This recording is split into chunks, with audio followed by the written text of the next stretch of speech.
over to the NBA playoffs. Let's start with Game 7. I want to start right there with the Warriors and the Kings. I said it at the very beginning of this show, but I really sincerely feel bad for you if you decided to bet against Steph Curry in a Game 7. Manny Ruffin did state on this podcast from last week, when the Warriors, mind you, not when they was tied, when the Warriors were down 2-0, absolutely, he said, Steph Curry with fuel is like a bodybuilder on steroids. Give me them to win Game 3. Give me them to win Game 4. And then I'll take the series bet as well. And clearly, that's what happened. Don't bet against Steph Curry. Ever. I've learned trying to back my guy LeBron for the longest time, but I'm gonna have to back. What a fucking performance! And I Insanity. saw the one clip. Can you just read that quote now? To be honest, to set the stage for Steph Curry. Like, God damn, what is wrong with him? Yeah. Okay. So to set the stage is right here. This tweeters Harden's performance last night. Again, we are recording here on a Tuesday. Harden's performance last night was better than Curry's 50-point Game 7 performance. Yes or no? Bruh, that's just blasphemy. You know what I mean? That's blasphemy, disrespect. Tell him you're a Sixers fan too.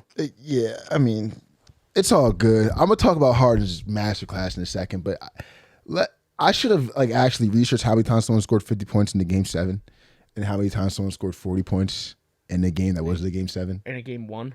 Not even a Game 1. Just a game that wasn't a Game 7. I mean, Game 7s are Game 7s. There's just no shot in hell there. That has to be a meme. There were just people in the replies that were taking that shit actually serious, and they were saying that just don't mind it.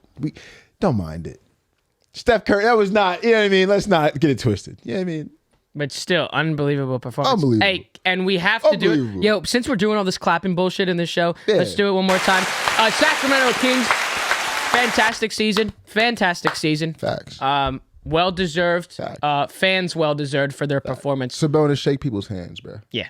After you lose, by the way. Draymond Green was at your head about that. He said, take it like a man. Remember what he said when they lost to the Cavs and they blew lead? He said, I went to the locker room. This was on his podcast the next day. Went to the locker room and I sat down for a second. I said, this doesn't feel right. And I ran back out. And then you can see, I literally go through everyone on the team. And there's actually a clip. He goes right up to Bron. Bron's basically he's about to do an interview about to fucking hoist the trophy. And and Draymond's right there. So respect it, 100%. I mean, I get the feeling. I was a fucking Rangers fan last night. And I said, fuck them. Go to the locker room. Done. I'm done. But I understand it. Let's also quickly take note here that story was crazy. Some of these stories here. Steph Curry pulling the team aside, saying we want to, have a little meeting, pumps up the team, fires up the team.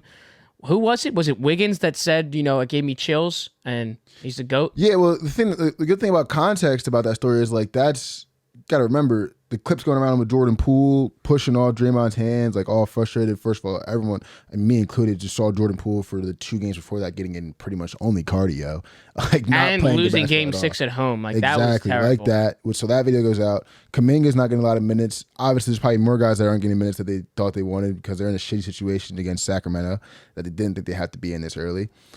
And just Steph Curry kind of just from these stories, because you look at Steph, you think he's kind of a quiet guy, you see Steph talk shit, you're like, damn, Steph talking shit. Stories come out of Steph Curry in the locker room firing guys up. I think it takes people by surprise, but I mean, there's no way this team, this franchise is this good for this long if this guy isn't doing that consistently. He's probably been doing that since 2015. And it just goes to show when the chips are down, time and time again, KD or no KD, I mean, Steph Curry has answered the bill more than he's had to. I mean, as a leader, as a player, even in Game 7, I think he had 6 or 7 rebounds, but there was one play specifically. He went up over, I think, Kevin Huerter for offensive rebounds, spun off him, laid somebody. I'm like, this guy is literally doing it all. I mean, shout out to Steph.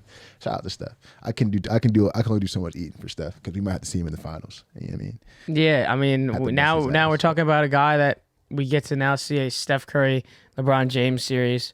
Yeah.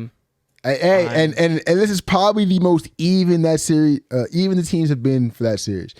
No, it's not even by far the most even those teams have been for that series. So I'm actually interested to see. I think I got the Lakers though. Me personally, there's no way history will repeat itself, and your habits are your habits. And we saw with the worst road team in basketball or not the worst road team. Were they the worst road team in basketball? God damn, I think they might have been. Whatever. Losing 2 at Sacramento, then win, and then I was nervous because obviously Game 7's in Sacramento. They had to get that one. Now they have home court versus the Lakers, so it's not going to be the same scenario. But if you cannot win games on the road at all, it's going to be hard for me to pick you time and time again in this series.